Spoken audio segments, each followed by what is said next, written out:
तारो यत्पादम्बुजन्मनो स्वीयानां तन्मयाचार्यां प्रणमामि मुहुर्मुहुः।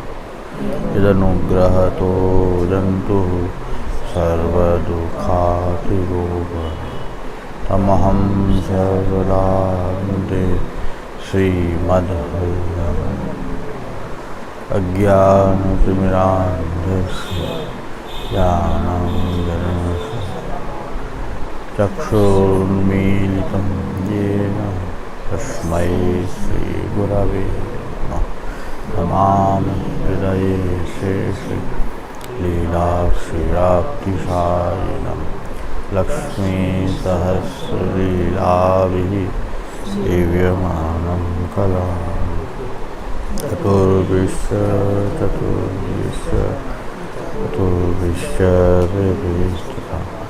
षड्भिर्विराजते योऽसौ पञ्चधारे।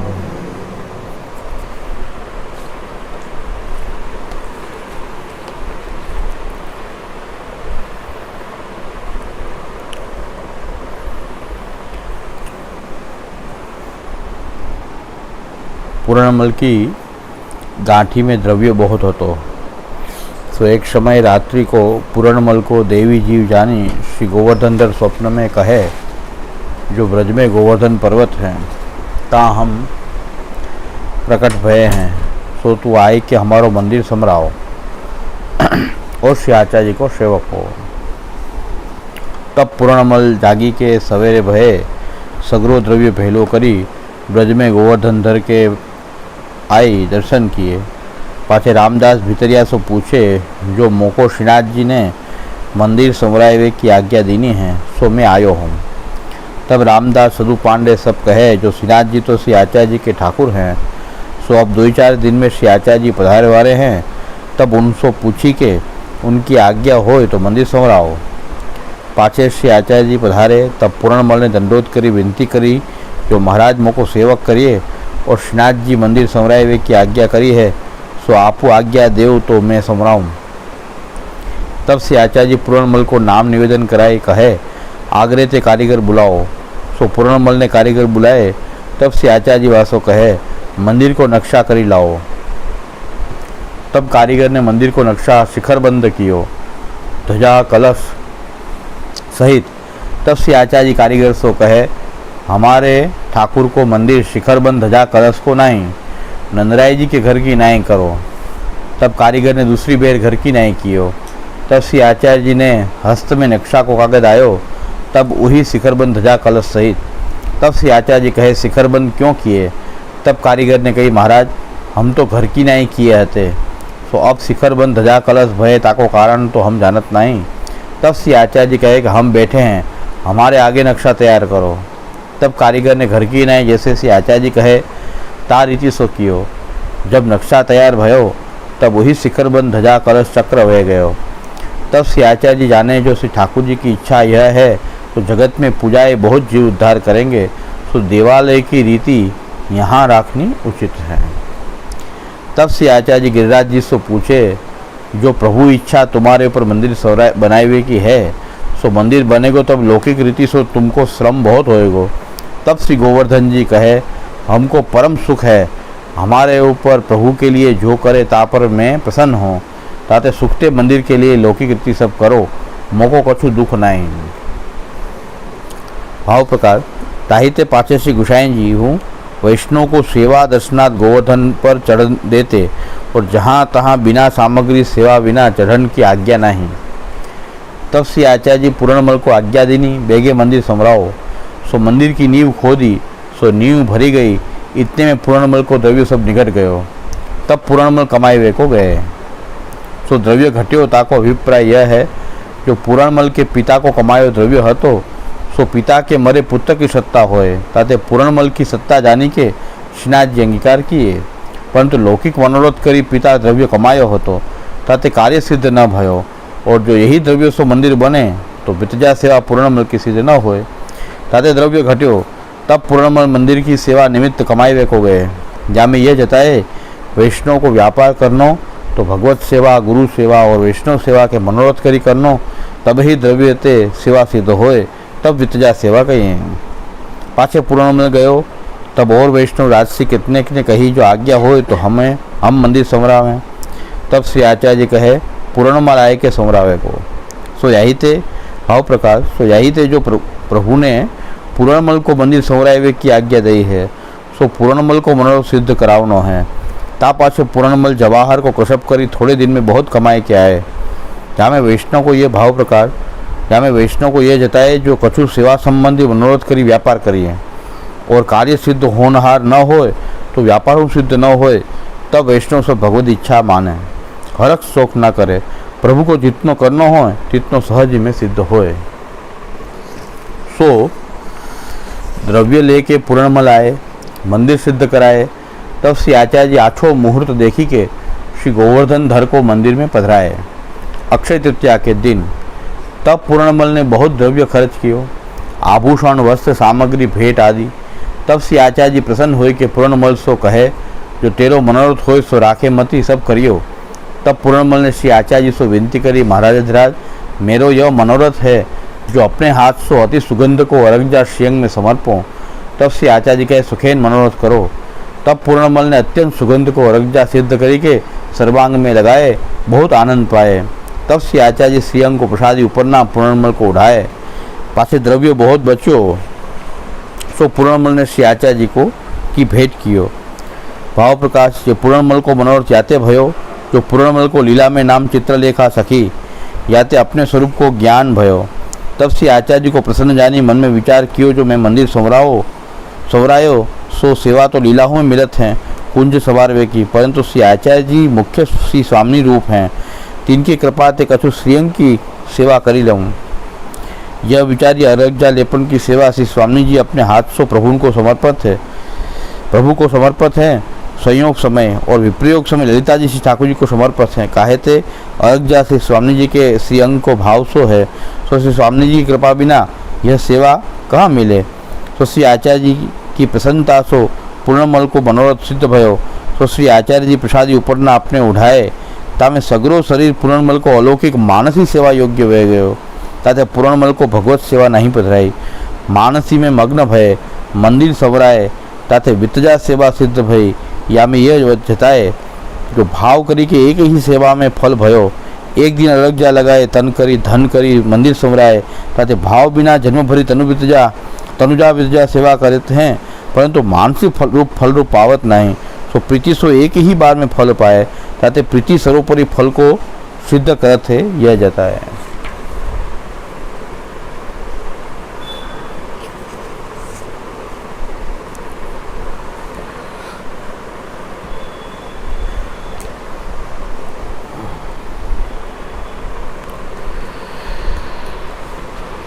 શ્રીનાથજીનું મંદિર સિદ્ધ થયું તો જે શાસ્ત્રમાં વૈદિક અને તાંત્રિકી પદ્ધતિ અનુસાર જે દેવાલય હોય એ પ્રકારનું દેવાલય ઠાકોરજીની ઈચ્છા હતી કે એવા દેવાલયમાં બિરાજવું, તો એ દેવાલયમાં બિરાઈ જાય એ પ્રકાર ચાલ્યો।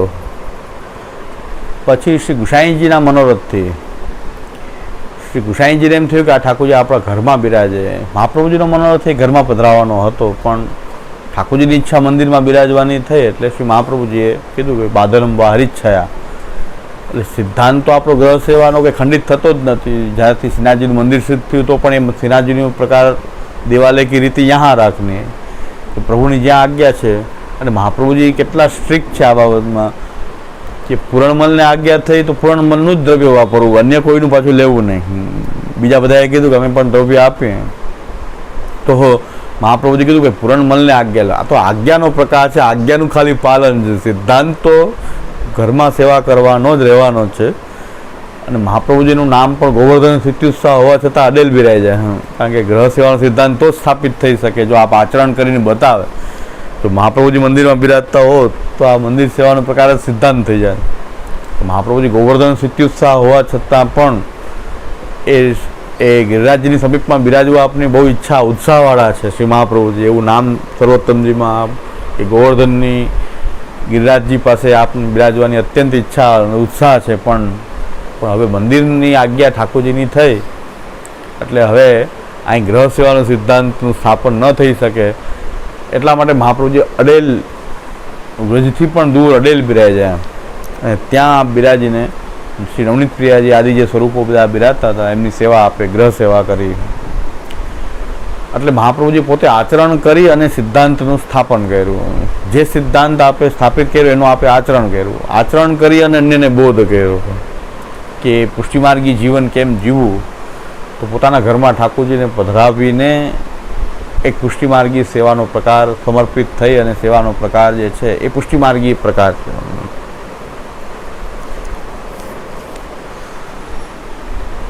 એટલે આ એક સમજી લેવાનું છે કે સિદ્ધાંત આ છે. અપવાદ જે છે એ ભગવદ આજ્ઞાથી આ એક અપવાદ કે ત્યાં મહાપ્રભુજી એની શ્રીનાથજીની આજ્ઞાનો સ્વીકાર કર્યો. નવરત્નમાં મહાપ્રભુજી કહે છે કે સેવા કૃતિ ગુરુ આજ્ઞા બાધનમ વા હરિચ્છયા. તો આ બાધનમ વા હરિચ્છયા જે છે એ અહીં કલ્પ છે કે પ્રભુની ઈચ્છા જેવી છે. બે વાર નકશા થયા તોય પાછું મંદિર થઈ ગયું. ત્રીજી વાર મહાપ્રભુજી કીધું મારી સામે કરો તો પણ એમાં પાછું ધજા કલશ ચક્ર આદિ થઈ ગયું હતું. શ્રીનાથજીને એ રીતે જ બિરાજવાની ઈચ્છા છે એવું નક્કી થઈ ગયું. એટલે શ્રી મહાપ્રભુજી એમ કીધું કે દેવાલય કી રીતિ યહાં રાખની ઉચિત છે, ઉચિત है. પછી શ્રી ગુસાઈજીને મનોરથ ફરી થયો કે શ્રીનાથજી તો આપણી પાસે બિરાજે. તો હવે મહાપ્રભુજી જે વ્યવસ્થા કરી છે એને ખંડિત પણ ન કરવી જોઈએ. અને શ્રીનાથજી પાછા ઘરમાં પધાર્યા ત્યારથી ગુસાઈજીની ઈચ્છા થઈ કે ગુસાઈજી પ્રદેશમાં પધાર્યા હતા અને ગિરધરજી સેવામાં હતા, શ્રીનાથજીની સેવામાં. ત્યારે ગુસાઈજીએ પોતાના 7 બાળકોના ઘર જે છે એ મથુરામાં સતઘરા જે મથુરા છે ત્યાં ઘર બનાવ્યું હતું. શ્રીનાથજીની સેવા પૂરતા જ અહીં પધારતા જતીપુરામાં. તો ગિરધરજીને શ્રીનાથજી જ આજ્ઞા કરી કે તમારો ઘર તમે અહીં મથુરા બધા બનાવ્યો છે, મને તો બતાવો, મને તો ત્યાં પધરાવો. તો ગિરધરજીની સાથે જ શ્રીનાથજી અહીં મથુરા પધાર્યા. જે આપણે દિવસ મનાવીએ છીએ ગુજરાતી મહાવત સાતમ, વ્રજમાં ફાગણ વદ સાતમ. એ વદ સાતમ જે છે મહાવત સાતમના દિવસે ગિરધરજીની સાથે શ્રીનાથજી અચાનક જ મથુરા પધાર્યા કે તમારે ઘરે આવવું છે. આપણે જે અતિ પુષ્ટિની વાત છે કે મારે તમારે ઘરે આવવું છે. વિનંતી કરીને પધરાવીએ, મનોરથ કરીને પધરાવી વાત અલગ છે. શ્રીનાથજી સામેથી કીધું કે મને તમારે ઘરે પધરાવો. આને આપણે બહુ મોટો ઉત્સવ માનીએ છીએ, જન્માષ્ટમી જેવો ઉત્સવ માનીએ છીએ. પુષ્ટિ માર્ગમાં શ્રીનાથજીનો પાટોત્સવ આ જ દિવસ મનાવવામાં આવે છે. મંદિર બનાવ્યું શ્રીનાથજી બિરાજ્યા એ પાટોત્સવ તો અખાત્રીજનો છે, અક્ષય તૃતીયાનો છે. આ પૂર્ણમાં ક્ષત્રિય જે મંદિર સિદ્ધ કરાવ્યું અને શ્રીનાથજી ત્યાં બિરાજ્યા એ તો અખાત્રીજ છે. પુષ્ટિ માર્ગમાં અખાત્રીજનો પાટોત્સવ શ્રીનાથજીનો ક્યાંય મનાવાતો નથી. શ્રીનાથજીમાં પણ અત્યારે નથી મનાવાતો. અખાત્રીજનો પાટોત્સવ તો શ્રીનાથજીમાં નથી મનાવાતો. એટલે આ ઇતિહાસ આપણે બહુ જાણવા જેવો છે અને એનાથી સિદ્ધાંત શું છે એ જાણવું છે.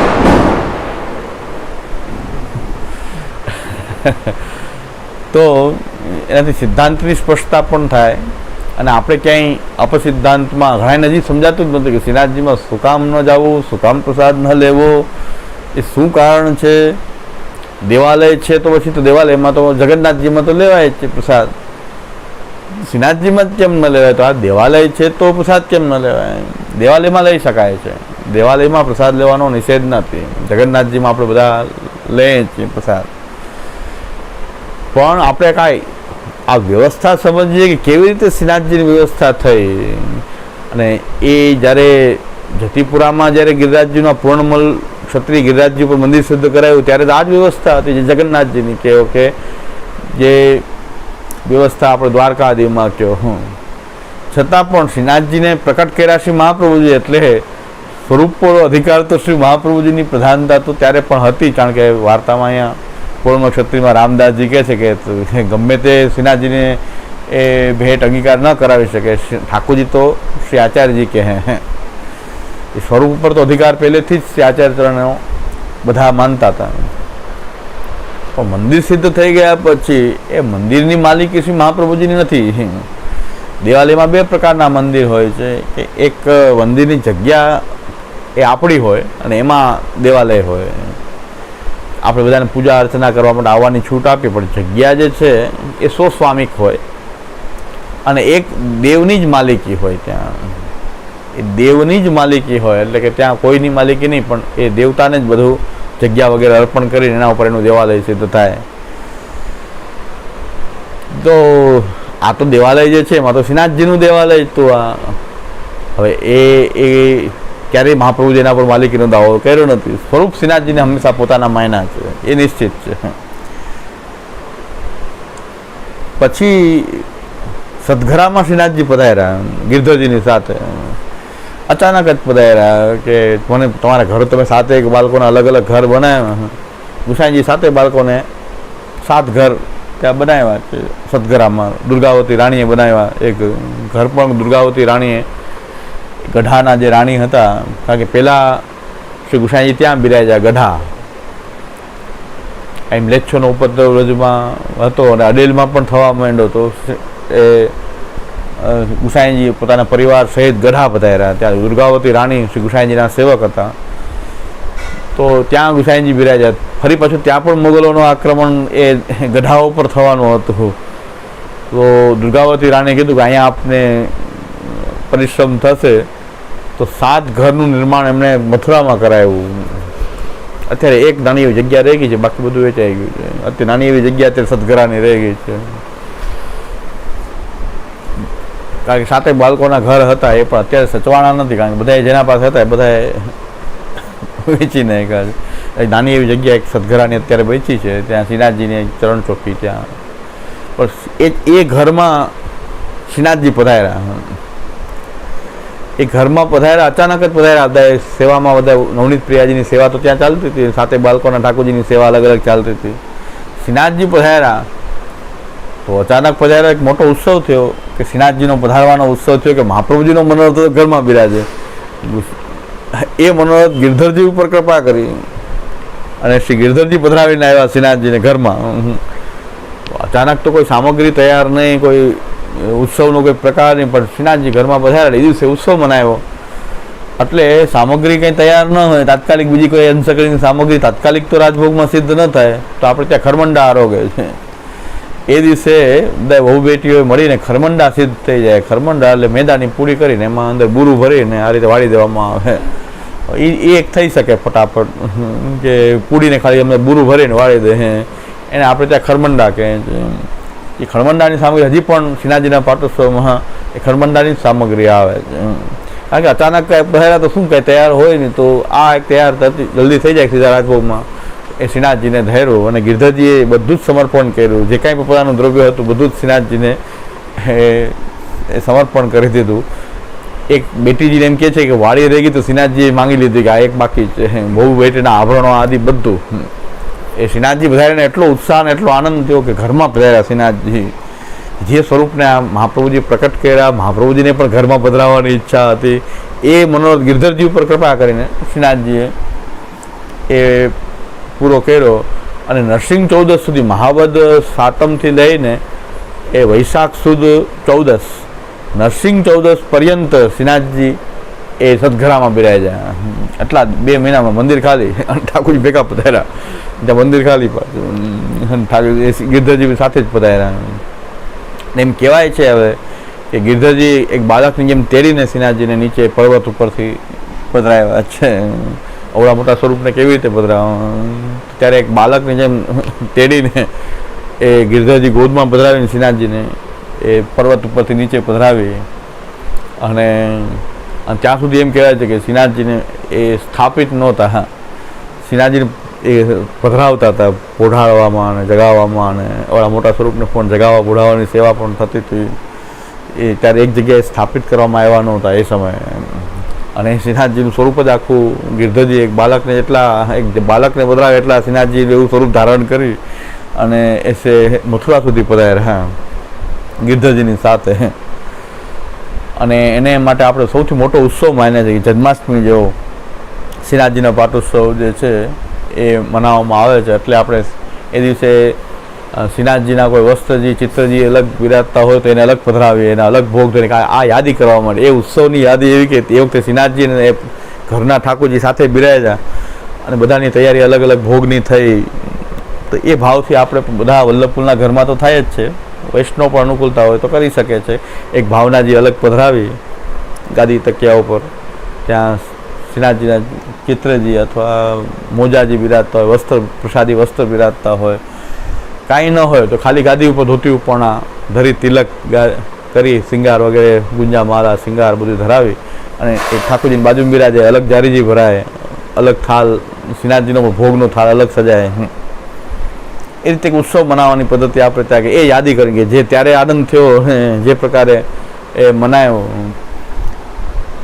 આ તો પાછળથી આપણી ભ્રમણા થઈ ગઈ કે શ્રીનાથજી મોટા અને આપણે ઠાકોરજી નાના, અને એવું ત્યારે કંઈ હતું નહીં. પણ ઉત્સવનો આનંદ મનાવવા માટે ભાઈ એ રીતે આપણા ઠાકોરજીની બાજુમાં શ્રીનાથજી બે સ્વરૂપ બિરાય જાય. જેમ આપણે ઘરે બે સ્વરૂપ બિરાજતા હોય, ત્રણ સ્વરૂપ બિરાજતા હોય, તો સાથે સાથે બિરાજતા હોય. ઘણી જગ્યાએ એવું નથી શ્રીનાથજીના જ ભાવનાજી છે, બીજા સ્વરૂપોના પણ ભાવનાજી બિરાજે. એમ કહેવાય છે કે શ્રી ગોકુલનાથજી, વિઠ્ઠલનાથજી, મદન મોહનજી, આ ત્રણ ભાઈઓના ઠાકોરજી ઘણા સમય સુધી સાથે બિરાજ્યા. ત્રણેય ભાઈઓ સાથે રહ્યા અને જ્યાં સુધી એમને અલગ અલગ વ્યવસ્થા ન થઈ ત્યાં સુધી એ ત્રણેય ભાઈઓના ઠાકોરજી ગુસાઈજીના એક જ જગ્યાએ બિરાજ્યા. અત્યારે પણ ત્યાં રાજભોગમાં અલગ થાળ સાજવામાં આવે એ બે સ્વરૂપની ભાવનાથી ગોકુલનાથજી રોજ ડેઈલી રાજભોગમાં. અને ક્યારેય પણ બગલ તકિયા ધરવામાં નથી આવતા ગોકુલનાથજીને. ગોકુલનાથજી આજુબાજુ આ બે ગાદીજી હતી ત્યારે બગલ તકિયા ન હોય તો જ આ બે ગાદીજી સિંહાસન પર બિરાજે. એટલે હજી સુધી ક્યારેય અહીંયા બગલ તકિયાનો પ્રકાર જ નથી. તો આ ભાવનાજી થઈ છે કે આ સ્વરૂપો આજુબાજુ બિરાજે, હજી પણ બિરાજે છે. એવો ભાવ જ્યાં જ્યાં ભાવ છે ત્યાં ભાવનાજીનો પ્રકાર તો મેં વૈષ્ણવને ખૂબ ભાવનાજીના પ્રકાર મેં તો જોયા જ છે. હવે આ બધું એમ લાગે કે આ બધું વધારે ઝંઝટ થઈ જાય, બહુ સેવા બહુ લાંબી થઈ જાય, આપણું ટૂંકું કરાય ને. તો ભાવનાજીનો પ્રકાર વૈષ્ણવને ત્યાં પણ થતો હતો. અહીં જુનાગઢમાં જ એક મજારી વૈષ્ણવ હતા, એમને હું ભોગ ધરવા ગયો, અન્નકૂટના ભોગ ધરવા ગયો. તો એક તો પોતાના ઠાકોરજી ગાદીજી ઉપર બિરાજતા હતા અને બાજુમાં એક ખાલી ગાદી ઉપર ગુંજા માલા અને બધું ધરેલું હતું. બાજુમાં એક ગાદી ઉપર ગુંજા માલા અને એવું ધરાવેલું હતું. બીજા એક માલા અને ગુંજા માલા ધરીને બાજુમાં ગાદીજી ખાલી. કેમ અમે કે આમાં કોઈ સ્વરૂપ નથી, ખાલી ગાદીજી એ કે આ ભાવનાજી છે. તો હોઈ શકે, એટલે ફૂલની માલા ધરેલી, વસ્ત્રની ઓઢણી ધરેલી ને બે માલા ગુંજા માલા એવું ધરાવેલું હતું. મેં કીધું સ્વરૂપ તો કાંઈ દેખાતું નથી, દર્શન જ થતું. મને કે આ ભાવનાજી છે. કે અમારા એક મિત્ર કે એક વૈષ્ણવ કે હરેક વખતે એમના ઠાકોરજી અમારી સાથે બે અન્નકૂટમાં સાથે જ બિરાજતા. હવે બેનું રહેવાનું અલગ અલગ થઈ ગયું એટલે કાળક્રમે એ પ્રકાર બંધ થયો. એટલે એમને સ્નેહી હતા ખૂબ અને સાથે અમે અન્નકૂટ મનાવતા. તો એમના ઠાકોરજીની યાદી કરીને આ બાજુમાં ભાવનાજી એ પધરાવ્યા છે. તો વૈષ્ણવને આપણા પ્રકાર જ્યાં હતો ત્યાં એ કાયમ માટે યાદી આવતી કે ભાઈ અમે સાથે અન્નકૂટમાં સાથે જ થતો અન્નકૂટ. અત્યંત સ્નેહ હોય ત્યાં એ ભાવના. હવે ઠાકોરજી એમનું રહેવાનું અલગ થઈ ગયું. આ કંઈક બીજા ગામમાં આવી ગયા, કંઈક બીજા ગામ રહેવા વયા ગયા. તો પછી એમને અન્નકૂટ આ રીતે અમે સાથે કરતા વર્ષોથી. તો એના ઠાકોરજીની બાજુમાં એ હવે ઠાકોરજી નથી પધરાવતા. તો બાજુમાં એક ભાવનાજી એમને પધરાવેલા કે ભાઈ જે એમના ઠાકોરજી અહીં બિરાજે એવી ભાવના. ભાઈ ભાવનાનો પ્રકાર તો આપણે ત્યાં એમાં શ્રીનાથજીનો જ હતો એવું નથી કે શ્રીનાથજી મોટા હતા એટલે એના ભાવનાજી પધારે. કારણ કે ગોકુલનાથજી પાસે વિઠ્ઠલનાથજી, મદન મોહનજીના ભાવથી. જુનાગઢમાં એક માજી એક બીજા એક વૈષ્ણવ હતા. એ બે ભાઈઓની જેમ રહેતા હતા, બે અલગ અલગ જ્ઞાતિના હતા. વૈષ્ણવ સંબંધને કારણે સગા આખા જુનાગઢ બધા એમ જ બે સગા ભાઈ છે. કે તો બે અલગ અલગ જ્ઞાતિના હતા પણ સાથે રહેતા હતા. એના દીકરાના દીકરા થઈ ગયા ત્યાં સુધી બે સાથે રહ્યા. પછી આગલી પેઢીઓમાં બન્યું નહીં તો એને કીધું અમારા ઠાકોરજી અમને આપી. બેના ઠાકોરજી સાથે બિરાજતા એક જ ગાદી ઉપર. તો એને કીધું હવે અમને અમે એ લોકો મૂળ રાજકોટ શિફ્ટ રહેવા ગયા. તો એને કીધું અમારા ઠાકોરજી અમને આપી દો. હવે તો હવે આપી જ દેવા જોઈએ ને, વર્ષોથી સાથે બિરાજે. હવે ઘર અલગ થઈ ગયા, રહેવાનું અલગ થઈ ગયું તો ઠાકોરજીને ના ન પડાય. પણ 50-60 વર્ષ બે ઠાકોરજી ભેગા બિરાઈ જાય છે. એટલે 50-60 વર્ષથી કે આમનામ જ બિરાજે છે. ત્રીજી પેઢી થઈ ગઈ. તો બેની ત્રણ પેઢી ચાલે છે અત્યારે. તો એની સામેની એની ઉપરની પેઢી અલગ. તો ઓછામાં ઓછા 50-60 વર્ષ તો ઠાકોરજી સાથે બિરાઈ જાય. એ જે માજી હતા અત્યંત સારા, બહુ ભાવિક વૈષ્ણવ હતા. તો એને જરાય ચેન ન પડે કે ઠાકોરજી પધરાવવા કેમ, એટલા વર્ષો 60 વર્ષ બિરાય જાય તો ખાલી લાગે. કોઈ પણ ઘરમાંથી કોઈ જાય તો બહાર જાય તો આપણને ખાલી લાગે. તો એમને એવો સ્નેહ ઠાકોરજીમાં હતો તો એને પધરાવવા પડે. ખૂબ એને ક્લેશ, મનમાં ખૂબ ક્લેશ થાય, પણ હવે પધરાવી દીધા. એ જ્યાં સુધી પોતે જ જીવ્યા ત્યાં સુધી એને પોતાના લાલનને વચ્ચે ક્યારેય ન પધરાવ્યા. કારણ કે એક બાજુ ગોવર્ધનનાથજીનું ચિત્રજી ને એક બાજુ લાલન, આમ બે સ્વરૂપ આ રીતે બિરાજતા હતા. તો ખૂણામાં જ એક બાજુ જ લાલન હંમેશા. હવે તો ગાદી ખાલી થઈ ગઈ ને, તો વચ્ચે પધરાવવા જોઈએ ને. તો કોઈ દિવસ વચ્ચે ના પધરાવ્યા જિંદગી પર. એ જીવા ત્યાં સુધી, પછી તો હવે પધરાવે છે. એ જીવા ત્યાં સુધી એને કીધું કે ગોવર્ધનનાથજી અહીંયા જ બિરાજે છે. તો એ ભાવનાજી થઈ ગયા. તો એક ભાવાત્મક રૂપ થઈ ગયું કે ભાઈ એને ભલે ગોવર્ધનનાથજીના ચિત્રજી ત્યાં પધરાવી ગયા, પણ અહીં તો મારે તો બિરાજે જ છે. તો એના લાલનને બાજુમાં પધરાવતા.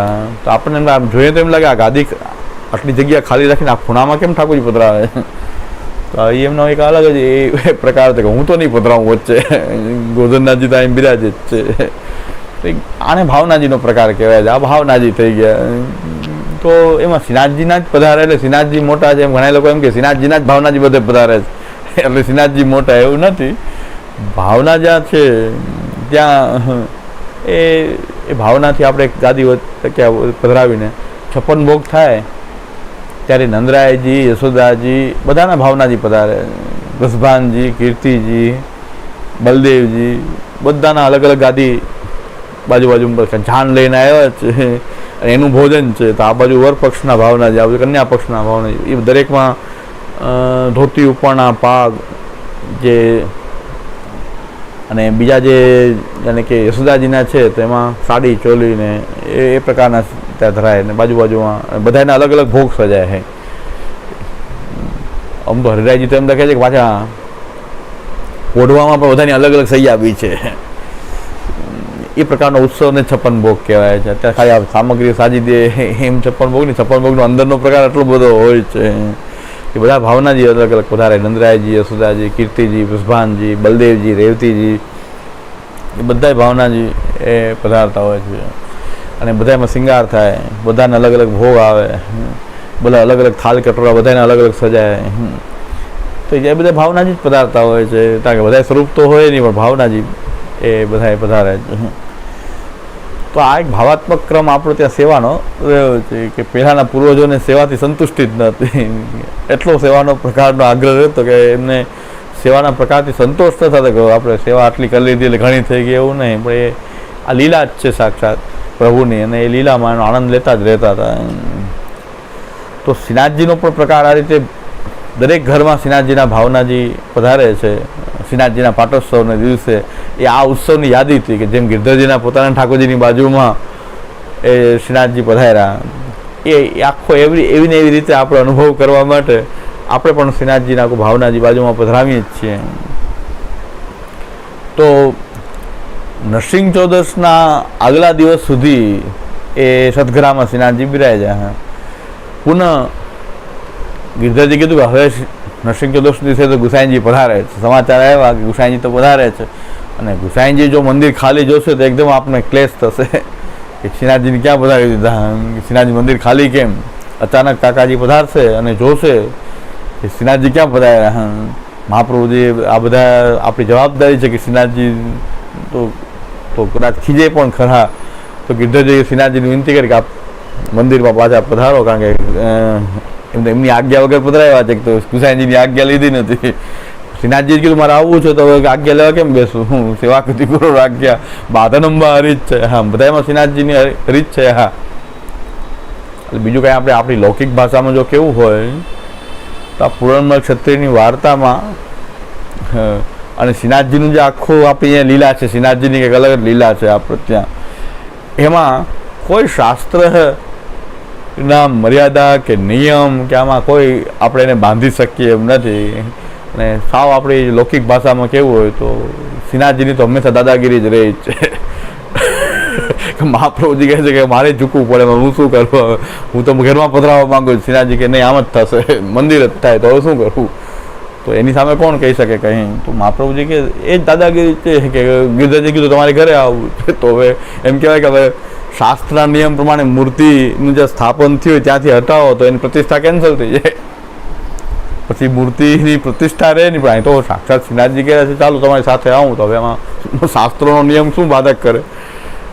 પ્રભુ જ્યાં સ્પષ્ટ આજ્ઞા કરી રહ્યા છે ત્યાં શાસ્ત્ર શું કરે? હવે શાસ્ત્ર તો કહે છે મૂર્તિને ત્યાં તમે પ્રતિષ્ઠા કરી હોય એ મૂર્તિને મંદિરમાંથી બહાર લઈ જાઓ તો પછી પ્રતિષ્ઠા કેન્સલ થઈ ગઈ, પુનઃ પ્રતિષ્ઠા કરવી પડે, એની મૂર્તિની પુનઃ પ્રતિષ્ઠા કરવી પડે, તો એની પાછી સેવા થઈ શકે નહીં.